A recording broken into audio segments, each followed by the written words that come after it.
ओ सिंधु तुझो पानी सभिनी नदियुनि खां रोशन ऐं उजरो आहे। तू पंहिंजनि चमकंदड़ तजला ॾींदड़ लहरुनि में सोन जा ज़रा भरे असांजे खेतनि लाइ मिठनि मेवनि ऐं सोननि संगनि जो इनाम आणी थी। तू सभिनी नदियुनि खां महान ऐं शाहूकार आहीं। ओ सिंधु ओ विद्या जी देवी, सभु देवियूं ऐं देवता तोखे पूजनि था। मां तुंहिंजे भलारे भूअ खे चुमां थो ऐं तुंहिंजे पोज पाणीअ खे प्रणाम करियां 7 करोड़ माण्हू बेरोज़गार थी वेंदा, उन्हनि जो सिंध जो ज़मीन बंजर थी वेंदी। असांजी ज़िंदगी आहे, पाणी ज़िंदगी आहे।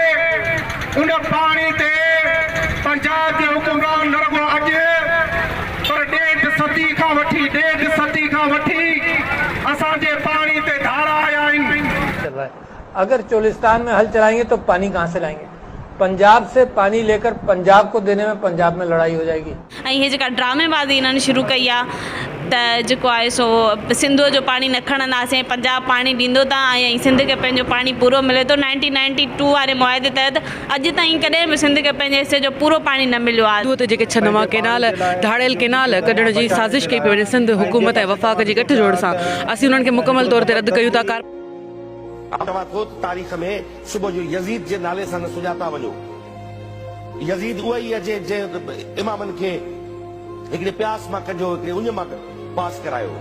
अॼु सिंध उहे गुज़रे पई, सिंध में करबला बर्पा आहे। Water everywhere.